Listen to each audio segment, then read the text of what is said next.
Assalamualaikum warahmatullahi wabarakatuh. Saya Muhammad Imam Ma'ruf. Saya akan mempresentasikan tugas dari Bapak Hasan, tugas AMT 1. Yang pertama, teori kepuasan. Teori kepuasan adalah bagaimana faktor-faktor tertentu seperti harapan, persepsi, dan pengalaman mempengaruhi tingkat kepuasan individu terhadap suatu objek, baik itu produk, layanan, maupun pengalaman hidup. Kepuasan muncul ketika hasil yang diterima sesuai atau melebihi ekspektasi, dan ketidakpuasan terjadi ketika hasil tersebut tidak memenuhi harapan.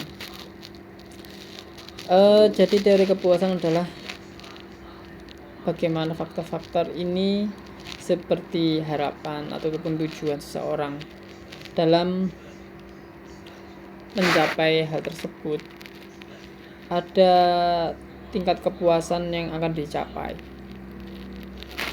Hal ini seseorang pasti sering merasakan, sampai ada suatu sebuah teori kepuasan yang telah dikemukakan oleh para ahli. Jadi faktor-faktor dari teori kepuasan ini beragam, karena seseorang pasti mempunyai tujuan, dan tujuan tersebut biasanya jika tercapai pasti seseorang akan merasa sangat puas. Dan jika seseorang tersebut gagal mencapainya, ada ketidakpuasan yang terjadi dalam hal itu. Yang kedua, teori hierarki kebutuhan Maslow. Teori ini dikembangkan oleh Abraham Maslow dan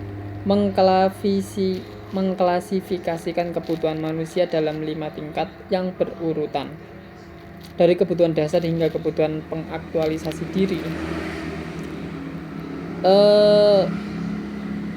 5 hal teori hierarki kebutuhan Maslow ini saya singkat, ada 5. Yang pertama, fisiologis. Yang fisiologis ini mencakup sandang, pangan, papan. Jadi sandang adalah pakaian yang kita kenakan, yang kita pakai tiap hari, entah itu dari celana, mungkin kemeja atau baju, kaos, dan sebagainya. Pangan termasuk makanan yang kita konsumsi tiap hari, seperti nasi, sayur-sayuran, buah-buahan, dan lain sebagainya. Dan papan merupakan tempat yang kita tempati untuk berteduh, rumah, sekolahan, gedung, dan lain sebagainya. Yang berikutnya adalah keamanan, meliputi rasa keamanan dan keteraturan. Ini sangat penting, karena kebutuhan keamanan adalah suatu hal yang perlu dipastikan untuk setiap orang.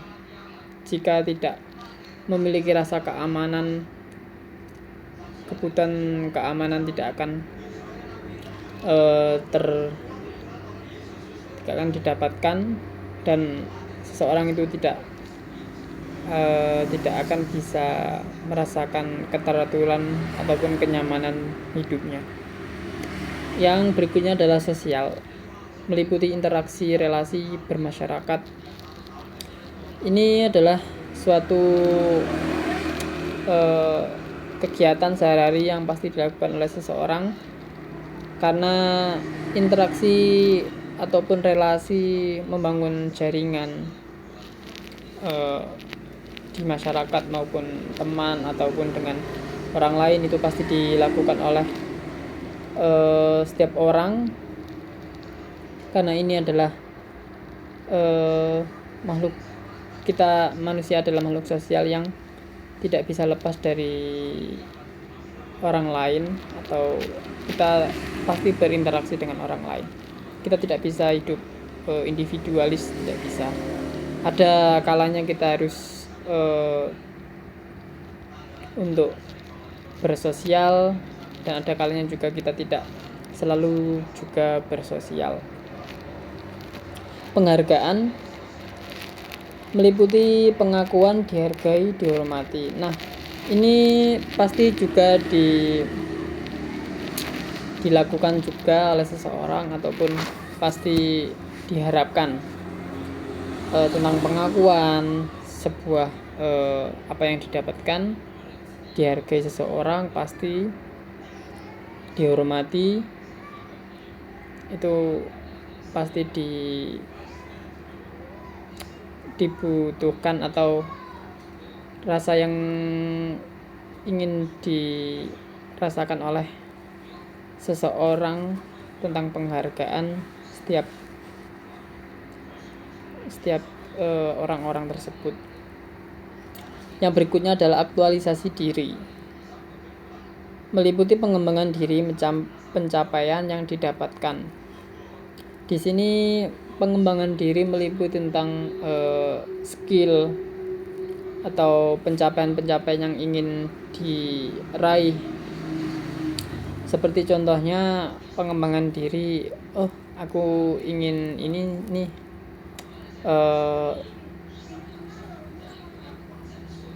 bisa skill untuk programming. Jadi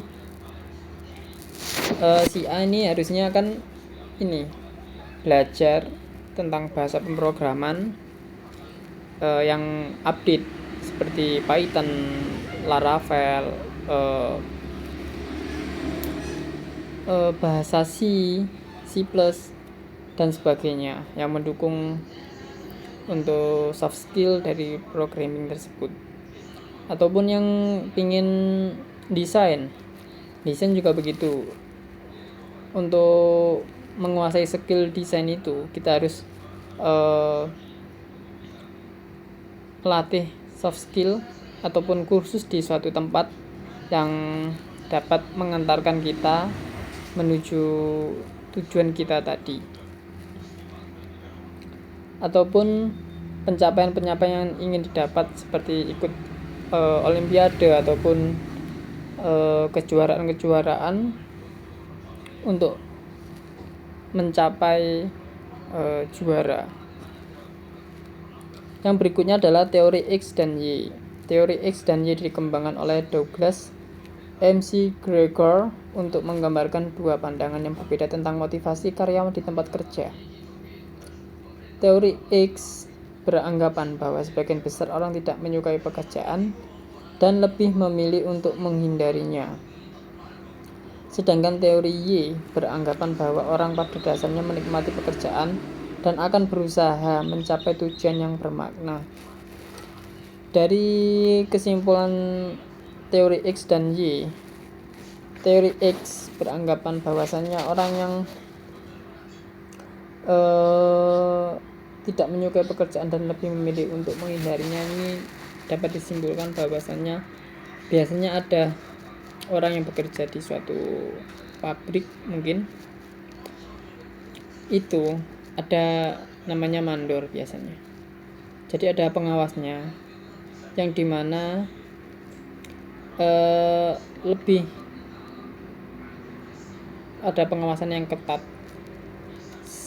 dikarenakan biasanya ada keteledoran ataupun ketidakteraturan dalam bekerja. Ada penyelewengan mungkin, atau ada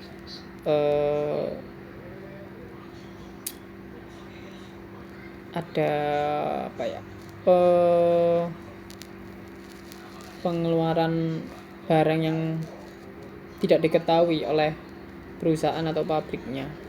Jadi ini perlu ada pengawasan, kontrol dari pihak atasan, biasanya mandor ataupun pengawas yang di lapangan. Sedangkan teori Y beranggapan bahwasanya orang menikmati pekerjaan dan akan berusaha mencapai tujuan yang bermakna. Di sini bahwasanya orang dalam bekerja di suatu perusahaan ataupun Pabrik biasanya menikmati pekerjaannya dan tidak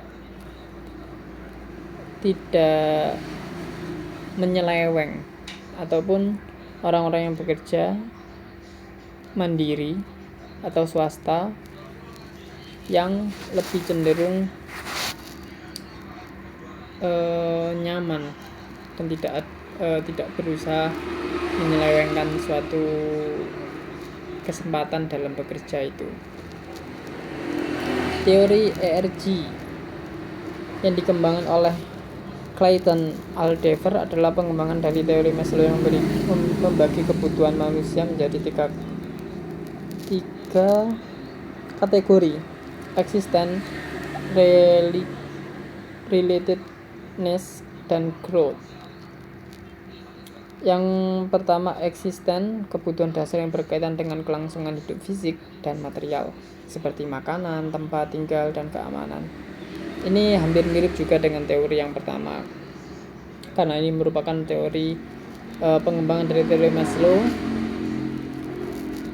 Yang kedua, relatedness, kebutuhan yang berinteraksi dengan orang lain, termasuk kebutuhan akan hubungan sosial dan penghargaan dari orang lain. Yang ketiga, grow, kebutuhan untuk berkembang secara pribadi dan profesional, mencakup pencapaian dari realisasi potensi individu. Yang berikutnya, teori MC Cleland. David MC Cleland mengidentifikasi tiga kebutuhan dasar yang mendasari perilaku manusia. Pertama, kebutuhan akan pencapaian, achievement, affiliation, dan kekuasaan, power.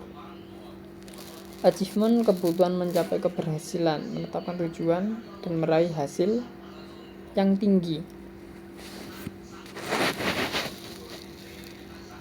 Yang berikutnya, afiliasi, kebutuhan untuk berhubungan dengan orang lain, merasa diterima, dan menjadi bagian dari kelompok. Yang ketiga, power, kebutuhan untuk mempengaruhi orang lain dan mengendalikan lingkungan sekitar. Jadi, achievement adalah kebutuhan untuk mencapai keberhasilan atau menetapkan tujuan yang ingin diraih dari goal setiap orang. Sedangkan afiliasi, berhubungan dengan orang lain, merasa diterima, menjadi bagian dari kelompok, biasanya bergabung dari berbagai komunitas dan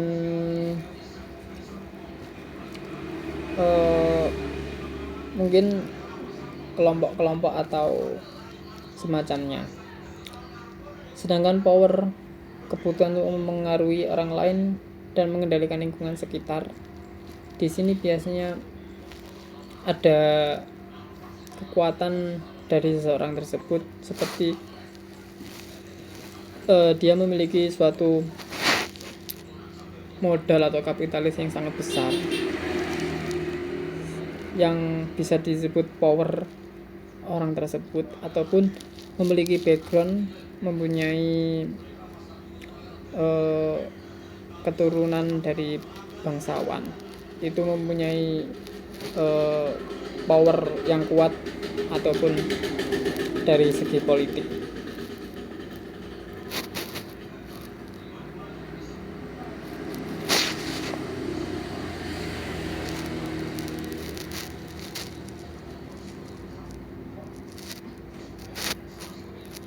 Yang berikutnya adalah teori motivasi Higgins.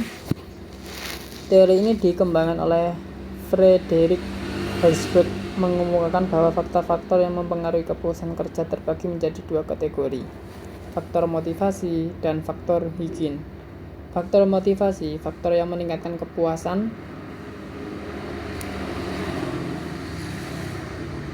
kerja dan motivasi, seperti pencapaian, pengakuan, tanggung jawab, dan kesempatan untuk berkembang.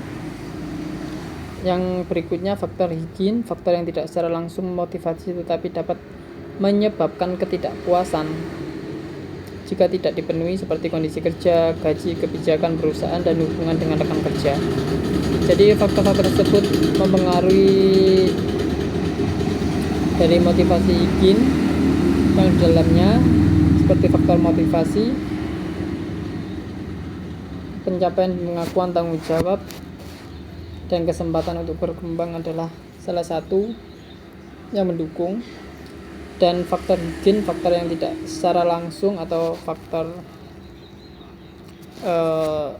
yang tidak langsung berkenaan